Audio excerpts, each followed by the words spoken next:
know me from the start. You love me, you take me as your own. You save me and now I live for you. You're with me all my days. And I declare, words chosen, anointed, roll out into his light. Shine brighter, live higher, the name of Jesus Christ.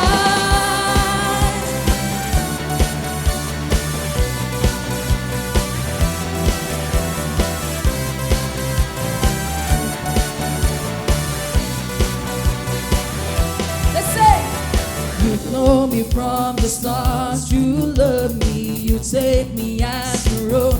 You save me and now I live for you.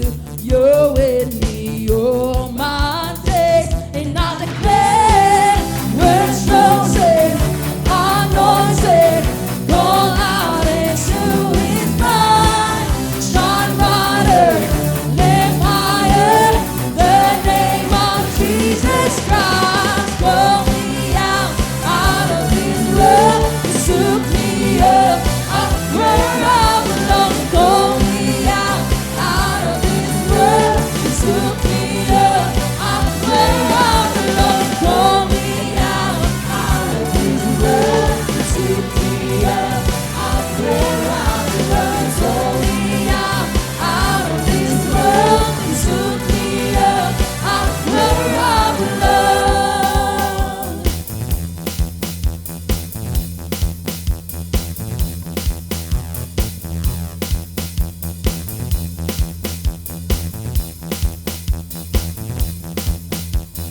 Holy, holy, as you are, so are we.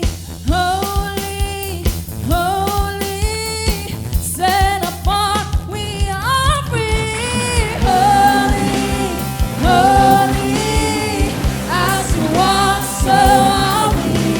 Holy, holy, set apart, we are chosen. We're chosen, anointed, call out into his light. Shine brighter, live higher. Let's lift up the name of Jesus. Jesus Christ, Jesus Christ. 1, 2, 3. You call me out of his world. You took me up where I belong. Call me out of his world. You took me up where I belong. You call me out of his world. You took me up where I belong. You call me out of his world. You took me up where I belong. Holy, holy, the name of Jesus. Come on, church, listen back.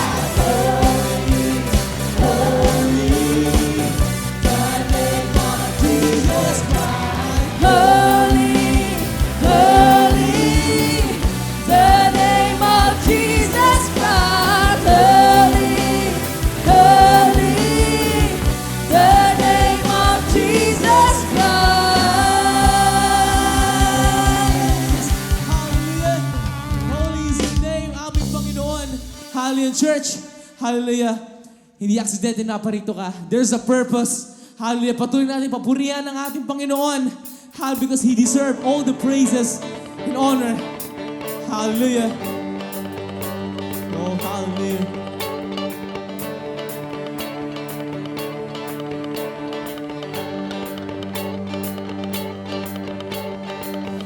Never stop, you know my name. With one breath, all that begins from the beginning until the end. You're the one foundation.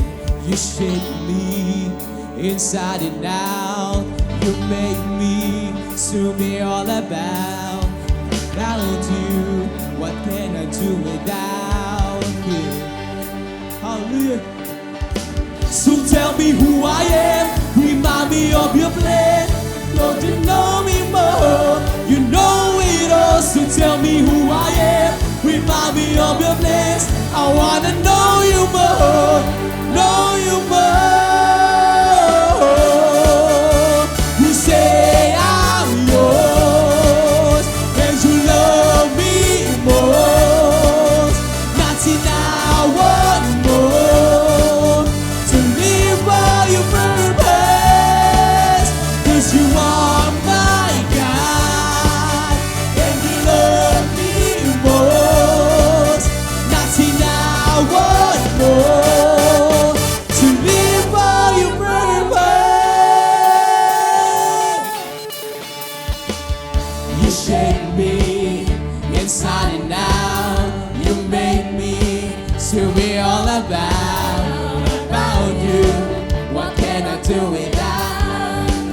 on, church. So tell me who I am, remind me of your plans.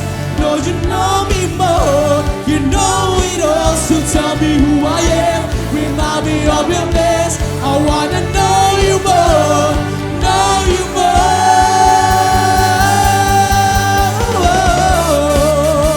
You say I'm yours, and you love me more.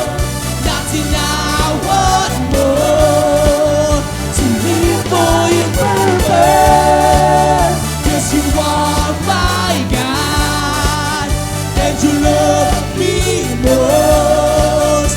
Nothing I want more. Live for your purpose.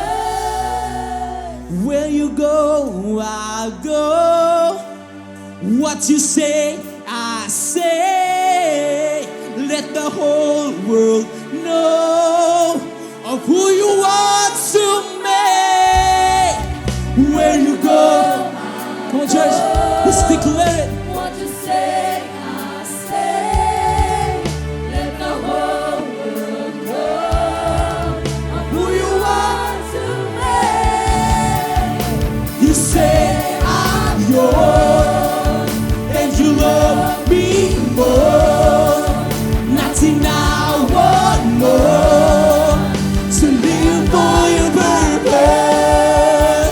'Cause you are my God, and you love me most. Nothing I want more to live for your purpose. You say I'm yours, and you love me most. Nothing I want more to live for your purpose. 'Cause you are my God, and you love me most. Nothing I want more to live for your purpose.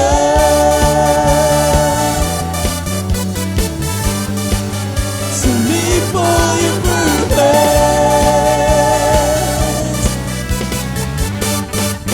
To live for your purpose. Hallelujah! Isang the best clap offering para sa ating Panginoon. Hallelujah! Hallelujah! Patuloy natin papurihan ang ating Panginoon sa lugar nito.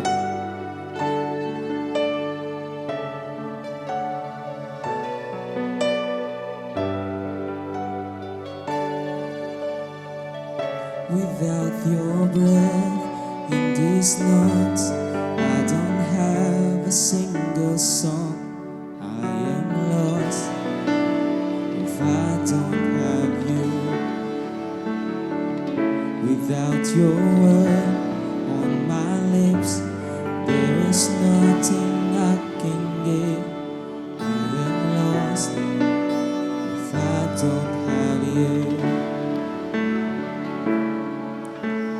Holy Spirit, come down. I need you now in everything. I need your anointing. Feel me moving in your power, like oil pour down to my feet. I need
need you now.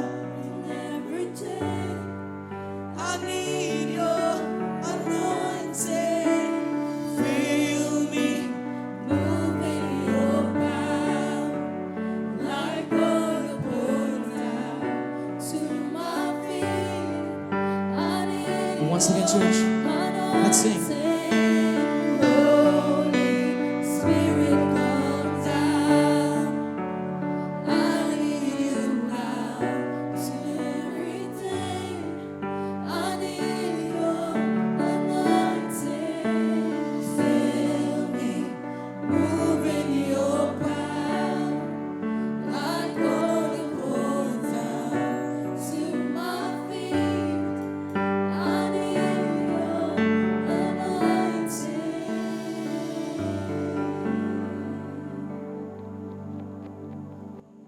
At welcome po sa ating lahat. At tayo po ay umaasa na ngayong tanghaliang ito, malaki ang gagawin ni Lord sa ating po mga buhay. Amen po ba? Sino umaasa may gagawin ang Lord ngayong tanghaling ito sa kanyang buhay? Amen? Amen. Now, may mga pagkakataon po sa ating mga buhay, hallelujah, na nag-aasam tayo. Sana Lord, mas makapal yung presensya mo sa aking buhay. Sana Lord, mas nararanasan ko yung kapangyarihan, yung mga himala mo sa aking buhay. Kailan po nangyayari ito? Especially po doon sa mga panahon na meron tayong mga pinagdaraan ng problema. Maaring meron po mga may sakit, maaring may pangangailangan tayong pananalapi, maaring may mga kaguluhan nangyayari doon sa ating pong mga pamilya. And how we wish mas nararamdaman po natin ang presence and power ni God. Tama po ba? Sino po rito ngayong tanghaling ito, kailangan niya talaga maranasan ang presensya, kapangyarihan ng Lord. Taas ang kamay. Amen? Now, I want you to understand na kung nais po natin ang bagay na ito, higit na nais ni Lord ito para sa atin. At para maintindihan po natin ito and hopefully maranasan, malakaran natin, let me share ito pong topic na aking pinamagatang Walking in the Anointing. Part 1. Kasi meron pa po itong part 2 next Sunday. Ang nariyan po sa picture, mga kaibigan, ay si Prophet Elisha or Eliseo in Tagalog. At tumatawid po siya doon sa nahawi na ilog Jordan. So pag-usapan po natin, ano ba itong walking in the anointing na ito? Paano ito mangyayari sa ating pong buhay at ano mga benepisyo nito? Now, ito po ay narito sa Pangalawang Hari, chapter 2, beginning verse 6. And it reads, sinabi muli ni Elias kay Eliseo, maiwan ka na rito sapagkat pinapapunta ako ni Yahweh sa Jordan. Ngunit sinabi niya, saksi si Yahweh ang Diyos na buhay, hanggang buhay ka, hindi ako hihiwalay sa iyo. At nagpatuloy sila ng paglakad. Sinundan sila ng 50 propeta at sila'y tinanaw sa di kalayuan nang sila'y tumigil sa tabi ng ilog Jordan. Hinubad ni Elias ang kanyang balabal at inihampas sa tubig. Nahawi ang tubig at sila'y tumawid sa tuyong lupa. Pagkatawid nila, sinabi ni Elias, sabihin mo sa akin kung ano ang ibig mong gawin ko para sa iyo bago ako kunin. Sumagot si Eliseo, kung maaari ipamana ninyo sa akin ang 2 bahagi ng inyong kapangyarihan. Listen now mga kaibigan, kung tayo po ay tatanungin din ng ating Panginoon ngayong tanghaling ito at tanungin niya tayo, ano ang gusto mo na gawin ko sa iyo? Ano po ang inyong hihingiin? I hope ito rin po ang ating hihingiin. 2 bahagi ng kapangyarihan. As a backgrounder, mga kaibigan, ito pong si Prophet Elias, siya po ay outgoing na propeta po ng bansang Israel. Kukunin na siya ng Diyos sa pamamagitan po ng karuahing apoy at ng mga kabayong apoy. At ang incoming, papalit naman po sa kanya ay itong si Propetang Eliseo. Alam niya, hindi magiging madali yung kanyang calling kung kaya tumingi po siya ng dobleng kapangyarihan. Now, I want you to understand 2 things ngayong tanghaling ito. And this is the first thing, mga kaibigan. Nais po ng Diyos na maghangad tayo ng mas sigit pang anointing sa ating buhay. Sino po rito nararanasan niya na ang presensya, kapangyarihan ng Diyos sa kanyang buhay? Taas ang kamay.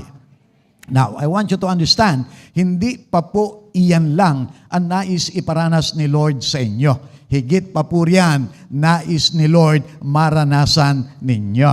Hindi ninyo nakuha. Sabi ko, nais ni Lord, higit pa riyan maranasan ninyo. Ang po ninyo, mga kaibigan. Now, let me go back doon sa kanyang prayer request. Sabi niya, kung maaari, ipamana ninyo sa akin ang 2 bahagi ng inyong kapangyarihan. Ano po ang kahulugan ng 2 bahagi ng kapangyarihan? Sa English, ito po yung praise. Let me inherit a double portion of your spirit. Now, hindi naman po pala power yung ginamit, but rather spirit. Pero we will understand bakit kapangyarihan ang binanggit as we define yung spirit. Ang Hebrew word po kasi doon sa ating binasa, mga kaibigan, ng spirit ay ruwak. At ang kahulugan po ng ruwak ay maaring ito po ay hangin or wind, maaring hininga, pero maari rin po itong espiritu. Kaya ang ginamit po rito ay yung espiritu. But I want you to understand that the word ruwak is also used for the Spirit of God. Kaya nga po, mga kaibigan, maaring ang tama talagang application dito, a double portion of your Holy Spirit. At yung mga iba, mga kaibigan, dito na po pumapasok yung anointing. Because when we talk about the Holy Spirit, we are talking about the anointing. Kaya yung mga ibang nagtuturo, ito po yung kanilang ginagamit. Let me inherit a double portion of your anointing. Understand, mga kaibigan, hindi po simple yung bagay na kanyang hiningi. But if we can have the same double portion of anointing, sabihin ko po sa inyo, malaki ang magagawa sa ating pong mga buhay. Amen po ba? Now, ano po ba yung tinatawag na anointing? It came from the Hebrew word mashak, na ang kalugan po ay pahiran ng langis bilang pagtatalaga sa isang mahalagang gawain tulad ng pagiging hari, pari o propeta. Now, in the New Testament, ito naman po ay mula doon sa Greek na krisma, na ang kahulugan ay kaloob, regalo, o kaya pabor mula sa Espiritu Santo. Kaya nga po, double portion of anointing. Kasi mga kaibigan, involved po roon yung Holy Spirit. Classic example na ginagamit, mga kaibigan, ay yung pong anointing doon kay David. Kaya nga po, nang mababasa natin dito, sabi po riyan, rise and anoint him, this is the one. So Samuel took the horn of oil and anointed him in the presence of his brothers. And from that day on, the Spirit of the Lord came powerfully upon David. So yung anointing, mga kaibigan, involved yung pagpapahid ng langis na sumisimbolo po doon sa presensya ng Espiritu Santo. At ito po ay ipinapahid, ginagawa yung anointing para doon sa mga tatangan ng mahalagang pwesto o posisyon. Gaya po, ginagawa po ito doon sa mga hari, doon sa mga propeta, ganoon din po doon sa mga pari.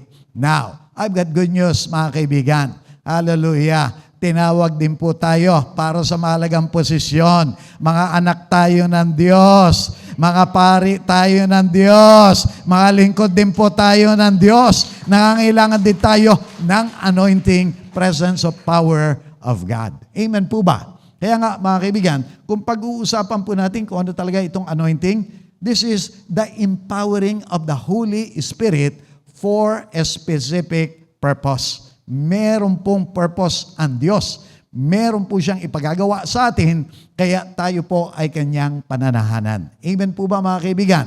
Now, ang katanungan, mga kaibigan, ano yung walking in the anointing? Let me say, mga kaibigan, that this is the walking in the anointing. Ito po yung pamumuhay sa presensya at kapangyarihan ng Espiritu Santo para sa natatanging gawain o pagkakatawag. Gaya po ni Eliseo, ni Elias, gaya po ni David, tinawag po sila doon sa mga mahalagang pagkakatawag. Pero gaya nga po ng sinabi ko, mga kaibigan, hallelujah, hindi lamang po kayo naririto para makinig. Hindi lamang po kayo naririto para maligtas. Narito rin po kayo. Tinawag kayo ng Diyos para Kanyang magamit din. Amen. Lakaran po natin. There's a purpose kung bakit po tayo naririto, mga kaibigan. Now, I want you to understand, mga kaibigan, na ang Espiritu Santo sumasa atin bilang mga mananampalataya. Tama po ba? 1 Corinto 3:16, we are the temple of God and of the Holy Spirit. Sino naniniwala? Sumasa Kanya ang Espiritu Santo, taas ang kamay. Amen? So, paniwalaan mo, Ipamuhay mo, kaibigan. Pero alam po ba ninyo, may mga pagkakataon nalulungkot ang Espiritu Santo. Kailan po ito? Doon sa mga pagkakataon po na tayo ay nakagawa ng kasalanan. Pero meron din po doon sa mga pagkakataon, nais niyang kumilos sa ating buhay, nais niya tayong tulungan, pero hindi po niya magawa. Bakit?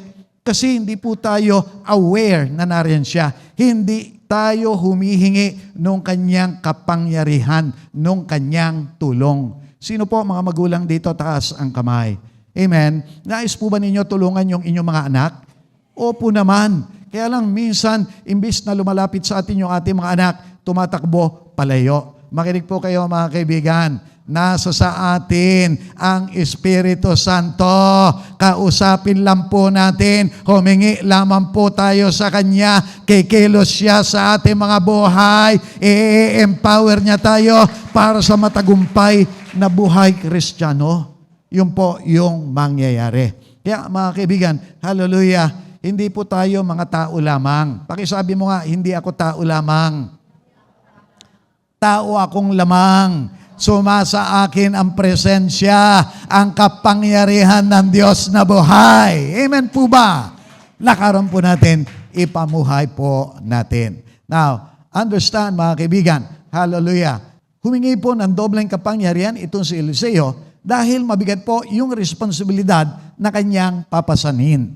At bilang mga disipulo rin po ng ating Panginoong Hesukristo, mabigat din po yung ating responsibilidad.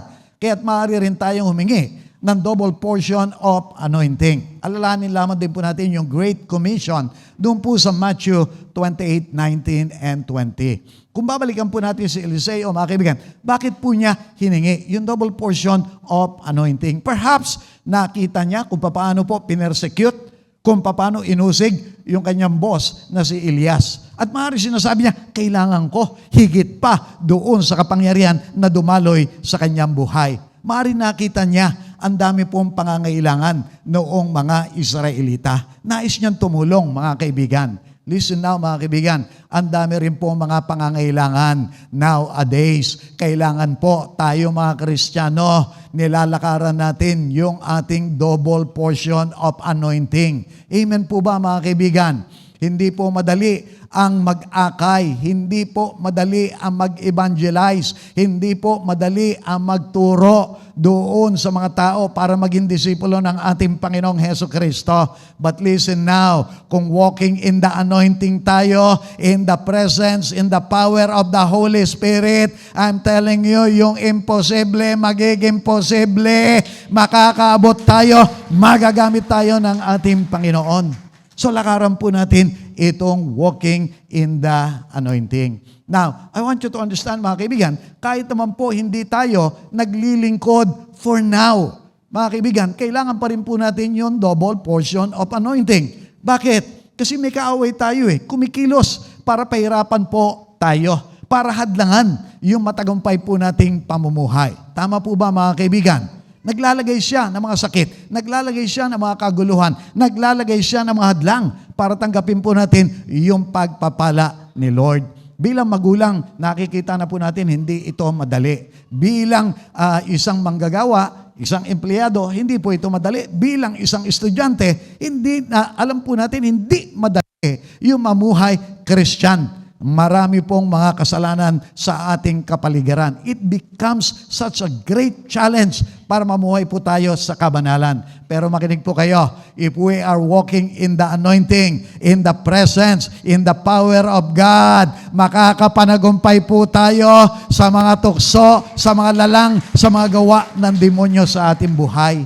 Kaya let us walk in the anointing, mga kaibigan. Amen po ba? Now, reminder lang na sa paghingi po ng double portion of anointing, siguraduhin lamang po natin tama ang ating mga puso tulad ni Eliseo. Dahil kung mali, wala pong anointing na bababa sa atin. Bakit ko po ito nababanggit? Let me share yung isa po, kaka-convert lang into Christianity, si Simon the Sorcerer. Now, basahin po natin yung kanyang kwento. Nakita ni Simon na ang Espiritu ay pinagkakaloob sa pamamagitan ng pagpapatong ng kamay ng mga apostol, kaya't inalok niya ng salapi sina Pedro at Juan. Bigyan din ninyo ako ng kapangyarihang ito upang ang sino man patungan ko ng kamay ay tumanggap ng Espiritu Santo, sabi niya. Sinagot siya ni Pedro, naway mapahamak ka kasama ng iyong salapi, sapagkat inakala mong mabibili ng salapi ang kaloob ng Diyos. Wala kang bahagi ni karapatan sa bagay na ito sapagkat hindi tama ang iyong puso sa paningin ng Diyos. Listen now, bagong convert, bagong Christian po itong tao na ito. Siya po ay isang magician. Nakita niya, wow, grabe, ito mga apostol na ito, walking in the anointing. Kita nila yung power. Pag nililihans nila, kakaroon ng mga manifestations, maaaring speaking in tongues, maaaring mga nahihil, mga kaibigan. At ninais niya, ginusto niya, sana magkaroon din ako niyan. Even to the point, kahit pa po bayaran niya. Kaya lang mga kaibigan, hindi bumaba sa kanya yung anointing. Bakit? Mali po yung puso, mali yung motibo. Gaya nga po mga kaibigan, ang sabi ng James 4:3, we do not receive because we ask with the wrong reasons. Mali yung motibo. Ano po yung kanya motibo? Para siguro lalo pa siyang sumikat, para siguro maging powerful siya doon sa mga tao, para po siguro lalo pa siyang yumaman. Pero ano po ang tamang motibo? Dapat ang motibo mga kaibigan kung bakit hihingi tayo dobleng presensya, kapangyarihan ng Diyos. Dapat ang hihingin po natin, hallelujah, dahil po sa nais nating maluwalhati ang Diyos, dahil nais po nating malakaran ang ating mga pagkakatawag, dahil nais po nating makatulong doon sa maraming tao na mga nangangailangan. Kung yan po ang inyong dahilan, motibo sa paghingi sa Kanya, humihingi ka pa lang, ibinababa na ng Diyos yung double portion of anointing na iyan. Kasi tama yung iyong puso. So mga kaibigan, magsiyasat po tayo. Bakit po natin nais nitong double portion of anointing? Amen po ba? Now, let me say this as well mga kaibigan. Pangalawang punto, nais po ng Diyos na walking in the anointing tayo upang makakilos tayo sa supernatural. Now, napakalaga po nito. I want you to understand this. Kalimitan po tayong kumikilos right now, doon lamang po sa natural world. Pero may mga ilang tao nakakakilos po even in the supernatural world. Now, bakit po nais ni Lord makalakad tayo dyan? Kasi may mga pangangailangan, mga kaibigan, na tayo po nakaka-operate in the supernatural world. Now, para maintindihan po natin, i-differentiate natin, define natin, ano ba yung natural and supernatural. Yung natural po, ito po yung mga nilikha o pangyayari na nakikita o naranasan na kayang ipaliwanag ng siyensya at ng ating simpleng pag-iisip. Like, ano po yung mga nakikita natin? Di yung mga tao, yung mga bagay, bagyo, tagtuyot, sakit, maaari yung virus, yung bakterya na nagdadala ng mga sakit, pag inilagay po natin yan under microscope, nakikita natin, aba, meron pala nito mga bagay na ito. Aba, kaya pala nagkakaroon ng sakit kasi meron mga harmful virus, bakterya nakapasok sa ating katawan. Nai-explain natin mga kaibigan.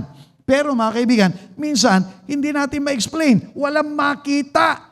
Ang daming test na ginawa na. Pero wala po silang makita in the natural. Dito po pumapasok yung supernatural. Now, ano po ba yung supernatural mga kaibigan?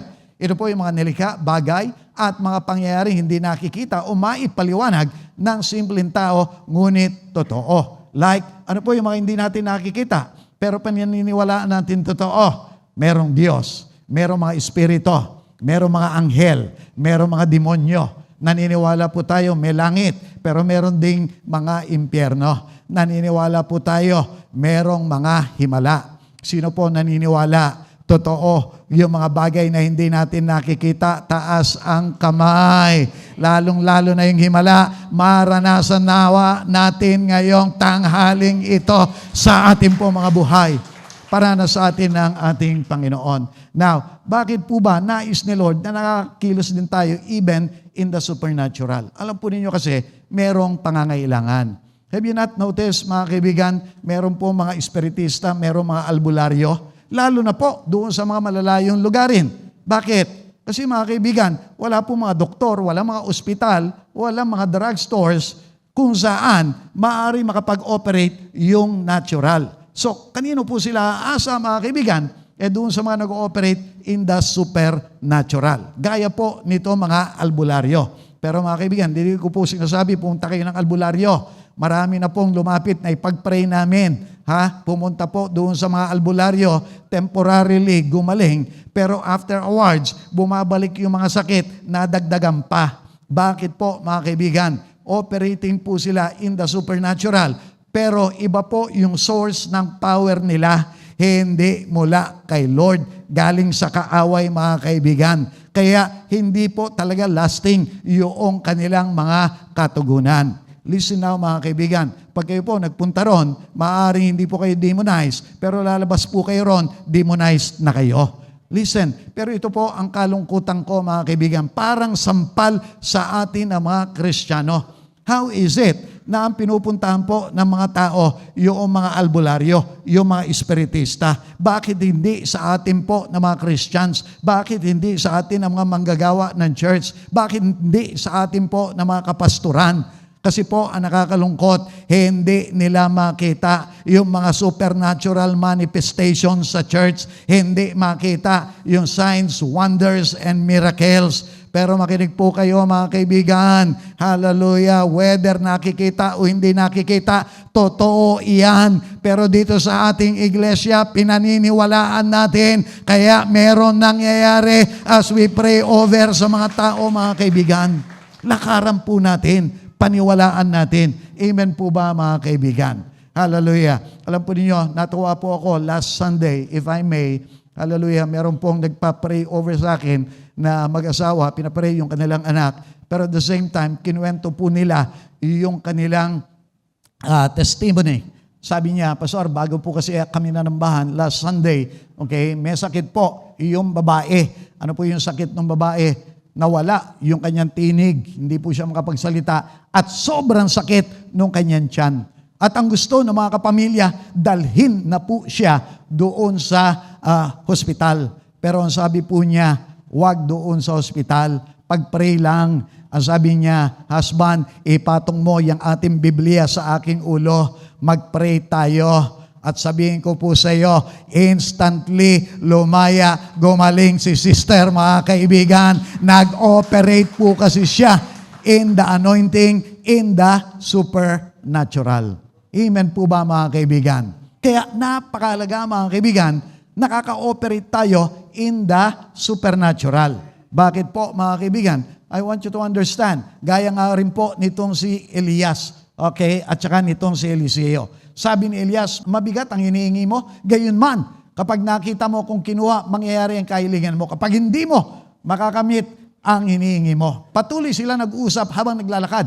Walang ano-ano'y pumagitna sa kanilang isang karuwahing apoy na hila ng mga kabayong apoy. Nagkaiwalay sila. Si Elias ay iniakyat sa langit sa pamamagitan ng ipo-ipo. Kitang-kita ito ni Eliseo, kaya't napasigaw siya, Ama ko, magiting na tagapagtanggol ng Israel. Nawala na sa paningin niya si Elias. Nakakita po siya ng supernatural. Now, ang katanungan mga kaibigan, ano po ang ibinunga kay Eliseo na nakita niya yung isang supernatural na bagay? I'm telling you mga kaibigan, lumago po yung kanyang pananampalataya. Kaya nga po mga kaibigan, kung babasahin po natin yung Biblia, dumalo po kayo next meeting, I'll touch on this, mga kaibigan. Ito pong si Eliseo ang may pinakamaraming himala na nagawa sa lumang tipan. Bakit po? Kasi nakita po niya yung supernatural. Nakapasok po siya doon sa supernatural. Makinig po kayo mga kaibigan. Hallelujah. Kailangan din po natin makita ito mga supernatural. Alam po ninyo, nakakalungkot. Ang dami pong mga churches, mga kaibigan, halos nagsasaraduhan, wala yung mga kapatiran po nila. Bakit mga kaibigan? Malalamig yung mga iglesia. Why? Kasi yung church operating only in the natural. Oo, maaaring kakanta. Oo, maaaring may preaching mga kaibigan. Pero they don't feel, they don't sense the presence of God. Listen now, Kung babalikan po natin, mga kaibigan, yung mga naunang Christians, yung mga naunang churches, bakit po ang dami? Isang preaching lamang po ni Pedro, 3,000 ang dumalo, mga kaibigan, nadagdag. Listen, bakit nga naman po hindi? Kung yung anino niya lamang po nakapagpapagaling, kung yun lang isinuot ni Pablo, nakapagpapagaling. Kapag nakikita po nila, nararanasan nila ang himala, sabihin ko po sa inyo, darating ang mga tao. Hallelujah, makakaranas din tayo ng revival sa lugaring ito. Kaya nga po, mga kaibigan, if there's anything na dapat po talagang desire din natin, ay yung maka-walking in the anointing tayo, maka-operate din tayo in the supernatural. Amen po ba, mga kaibigan?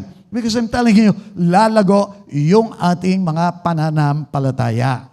Now, kung itutuloy natin ito, mga kaibigan, let me say, nais po ng Diyos na nakakakilos tayo dun sa supernatural dahil doon walang imposible. Tulad ni Eliseo, kailangan lang din po natin tayo'y walking in the anointing. Bakit po? Now, ano po ang nangyari, mga kaibigan, after na nakita niya yung pagkuha kay Eliseo? Nag-step in faith po siya. Now, dinampot niya ang nalaglag na balabal na Elias, bumalik sa pampang ng ilog Jordan. Hinawakan niya sa isang dulo ang balabal at iniampas sa tubig. Sabay sabi, nasaan si Yahweh, ang Diyos ni Elias? Nahawi ang tubig at siya'y tumawid.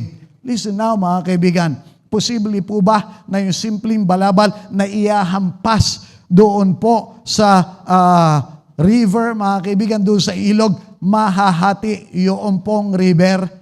Posible po ba, mga kaibigan, na doon lang sa pagtataas ng tungkod ni Moses, mahahawi yung Red Sea? Makinig po kayo, kapag yung tao walking in the anointing, maraming bagay mahahawi. Yung mga ilog ng problema natin, yung mga dagat ng problema natin, mahahawi rin yan. Makakatawid din tayo, mapapagpala tayo, mga kaibigan. Amen po ba? Pero kinakailangan tayo po ay walking in the anointing. Now, let me ask you, ano po yung mga bagay na inyo pong kailangan nowadays? Pero parang imposible. Now, I'm telling you, mga kaibigan, when you operate in the supernatural, I'm telling you, wala na pong nagiging imposible. Now, gaya nga po ng sabi ng ating Panginoong Hesus Kristo, tandaan ninyo, kung kayo'y may pananampalataya sa Diyos na sinlaki ng buto ng mustasa, maaari ninyo sabihin sa bundok na ito, lumipat ka roon at ito'y lilipat nga. Tunay na walang bagay na hindi ninyo magagawa. Pakisabi mo nga sa katabi mo, wala raw imposible. Pwede kang gumaling. Pwede kang lumakas. Pwede kang mamuhay na mahabang panahon. Pwede kang maging empleyadong matagumpay, businessman na matagumpay, lingkod na matagumpay. Walang imposible sa iyo, kaibigan, when you walk in the anointing, when you operate in the supernatural. Now listen now, si Caleb, 85 years old. Karamihan po na 85, di na makakilos. Si Caleb, nakikipaggera pa. Walking in the anointing. Operating in the supernatural, mga kaibigan. Now, kanina nga po, may naalala ko, sinare ko doon sa isang gitarista natin. You know what, mga kaibigan? When you read, yung mga kwento po doon sa Azusa Street Revival, when I was in the Bible school, meron po kasi kami, yung parang mga newspapers po na luma. At meron po akong binabasa doon, newspaper po doon sa Azusa Street Revival. At sabihin ko po sa inyo, napakarami po ng mga kwento, mga kaibigan, iba't ibang uri ng himala na naranasan nila doon sa Azusa Street Revival kung saan po ang tinding presensya, kapangyarihan ni Lord ang bumaba. I'm telling you, mga kaibigan, meron po akong mga nabasa roon, hindi marunong magpiano, hindi marunong maggitara, pero nang sila po ay nag-operate in the supernatural. Hindi nila maintindihan. Gumagalaw yung kanilang mga kamay. Nakakatugtog sila.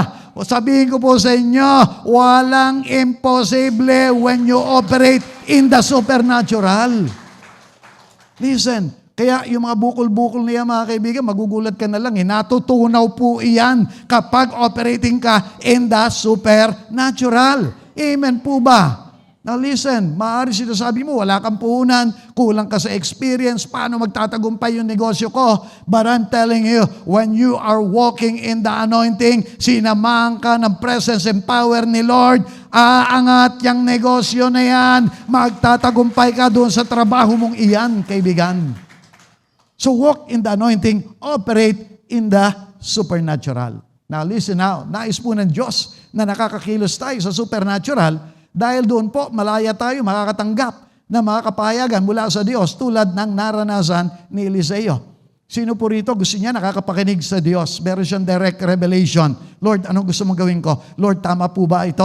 Lord, anong magiging resulta nito pag ito ginawa ko? Taas ang kamay ng mga nais makapakinig mula sa ating Panginoon. Tumanggap ng kapahayagan. Lahat tayo. Even to the point, yung mga ibang tao, mga kaibigan, ano ginagawa? Para lang malaman yung future, pupunta dun sa manghuhula. Ang dami po namin mga naipag-pray na ganyan, pumunta na manghuhula eh. Sabihin ko po sa inyo, na-demonize.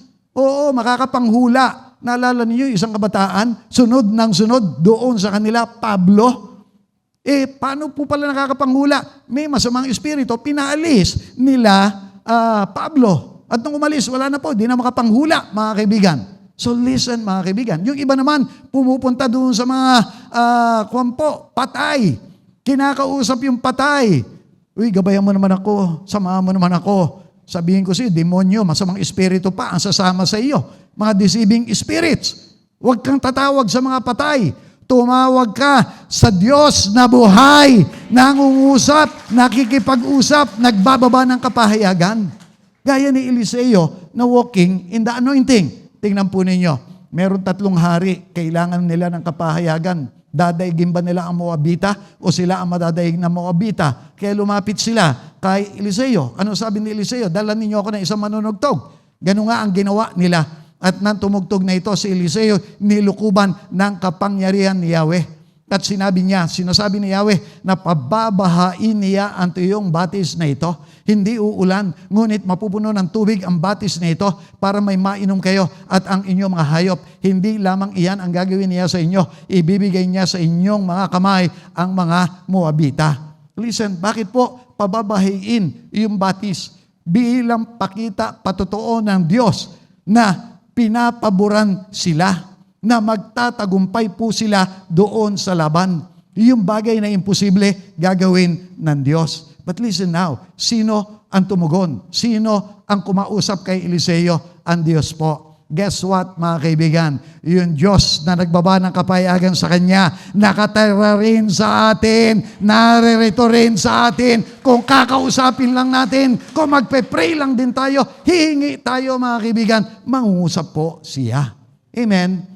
Kaya lang, mga kaibigan, ano ang problema natin? Imbis na tayo nagpe-pray, humihingi ng kapahayagan nagwo-worry tayo, takbo kagad tayo. Asa na ba si Bombay? Asa na ba yung mauutangan? Asa na ba yung mahihiraman ko para maipadoktor ko yung aking anak? Bago mo isipin yon, bakit hindi mo muna isipin? Anak ka ng Diyos. Hallelujah. Templo ka ng Espiritu Santo. Walking in the anointing ka. May power ka. Walang imposible sa iyo. Yung imposible nagiging posible. Amen. So let us walk in the anointing. Ano po yung benefit? Hallelujah, of direct revelations from God. Di lalago yung ating pananampalataya. Hindi mamamali yung ating po mga desisyon. Tatama yung ating pong mga gagawin. Amen? Mararanasan natin yung tunay na pagpapala ng ating Panginoon. Now, let me say this as well. Nais po ng Diyos na nakakakilos tayo sa supernatural upang makapanagumpay tayo tulad ni Eliseo doon sa mga spiritual warfare na hindi po natin nakikita, ngunit nangyayari. Opo, mga kaibigan, merong mga spiritual warfare. Now, if I go back doon sa kwento noong mag-asawa, hallelujah, na pinalaya ng Lord nung ipinatong lamang yung Bible, ano po yung sabi? Pastor, siguro, kaya kami nagkakasakit, pati yung aking anak, pati ako. Kasi meron po kaming kasama doon sa bahay namin espiritista. Yun po pala yung problema. Maaring nababatuan sila ng mga curses, ng mga sumpa noong espiritista. Pero makinig po kayo, mga kaibigan, dapat po ba tayo matakot sa kanila? Hindi. pag walking in the anointing ka, operating in the supernatural ka, hindi ka dapat matakot. Now, bakit po? Let me share mga kaibigan, yung pangyayari pa rin po kay Eliseo. Now, kinabukasan ng umaga, lumabas ang katulong ni Eliseo. Nakita niya ang maraming kaaway, ang mga kabayo at karawayan nakapaligid sa lungsod. Sinabi niya, Guro, paano tayo ngayon? Bakit po niya sinasabing, paano tayo ngayon? Nag-aalala po siya. Huhulihin sila. Baka patayin pa sila. Now, listen now mga kaibigan. Yan po nararamdaman ng mga walking in the flesh. Ng mga hindi maka-operate in the supernatural. Bakit? Hindi niya kasi nakikita. May kakampi sila eh. May katulong sila. Now, pero yung pong walking in the anointing, operating in the supernatural, chill lang. Hindi natatakot, hindi nag-aalala. Ano ang sabi? Sinabi ni Eliseo, huwag ka matakot. Mas marami tayong kakampi kaysa kanila. Can you imagine yung iniisip ng kanyang katulong? Nabuwang na yata itong si Bossing. Ba't niya sinasabi, ang dami namin kakampi rito? Idadalawa lang kami rito. Now listen mga kaibigan, sa ating mga buhay, ganyan din yung ating nararamdaman. Nag-iisa lang ako, walang tutulong sa akin. Paano ko makakapanagumpay sa buhay? Hindi totoo. May kasama ka, marami. Amen po ba mga kaibigan? Hallelujah. At ano sabi rito? At siya'y nanalangin, Yahweh, buksan po ninyo ang kanyang paningin na siya'y makakita. Pinakinggan ni Yahweh ang kanyang panalangin at nakita ng katulong ni Eliseo na ang bundok ay punong-puno ng mga kabayo at karawahing apoy na nakapaligid kay Eliseo. May nagbabantay kay Eliseo. Hallelujah. Nabantayan pati yung kanyang kasama na nagdududa. Listen now mga kaibigan. Hallelujah. Lingkod niya ito eh. Babantayan, iingatan po ito ng ating Panginoon. Listen mga kaibigan, nangyayari pa rin po ba ito sa ating kapanahunan? Yes. Meron pong pagkakataon, for the glory of the Lord, meron po kaming kapamilya na amin po ipinag-pray ng deliverance, meron po siyang sakit. Pero for the glory of the Lord, hindi na po kinakailangan pang ma-operahan. Pinagaling po siya ng ating Panginoon. Pero in the course po nung aming deliverance, I took it as an opportunity para tanungin na po yung iba't ibang ginagawa ng mga demonyo sa aming pong pamilya at sinabi po kung ano-ano yung aking pong mga itinatanong. Hanggang dumating na rin po doon sa aking sarili, tinanong ko, sa akin, ano ginagawa ninyo? At sabi niya, nung bata ka pa, tinapunan ka na namin ng problema dyan sa iyong puso. Ngayon, nararamdaman mo na, no? Yung po yung sabi ng masamang espiritu na nakalutang. At sa katotohanan lamang mga kaibigan, meron po talaga akong nararamdaman noong mga kapanahunan na yun. May mga pagkakataon po, hindi ko po maintindihan, parang dinadaklot yung aking puso, mga kaibigan. Halos hindi ako makahinga. May mga pagkakataon, naiisip ko na rin, pa-check up ko na kaya ito, baka mamatay ako. Kaya lang, inaalala ko po yung covenant, kasunduan ko kay Lord. Lord, kung dito ako mamatay, so be it, but you continue to be my healer. Now listen, hallelujah. Dahil po doon sa bagay na yon, napatanggal ko po yung naikapit nila sa aking puso. Ginaganon lang. Parang yung kamay po, noon pinagpipray, kumikilos, gumaganon lang. And for the glory of the Lord, hanggang ngayong panahong ito, hindi ko na po muling naramdaman pa yung sakit na iyon. Now listen, hindi po doon natapos yung kwento. In relationship, dito sa pagbabantay ng Diyos, tinanong ko uli yung masamang espiritu. Sabi ko ngayon, ano ginagawa ninyo? Natuwa po ako doon sa kanyang sinabi. And for the glory of the Lord, ang sabi niya, hindi ka nga namin malapitan. Diyan, sa iyong mga tagiliran, may mga anghel na nagbabantay. Diyan sa harapan mo, may haliging apoy. Diyan sa likuran mo, merong haliging apoy. I'm telling you, kilala tayo ng Diyos. Tayo po, ng mga Christians, lalo na po yung mga naglilingkod, iingatan tayo ng ating Panginoon. At kung tayo po, merong pag-iingat ng Lord and we are operating in the supernatural, we can declare, mga kaibigan, yung divine protection, hindi po tayo matatakot, hindi tayo mag-aalala. Idideklara po natin yung mga pangako ng Diyos sa ating po mga buhay. Hallelujah. Hindi ka makakuha ng trabaho, ideklara mo, pahayag 3:7, anumang buksan ng aking Panginoong Heso Kristo, walang makapagsasara, anuman yung aking pakawalan sa kalangitan, hallelujah, ibababa ng Diyos dito sa kalupaan. Amen. Now listen now mga kaibigan.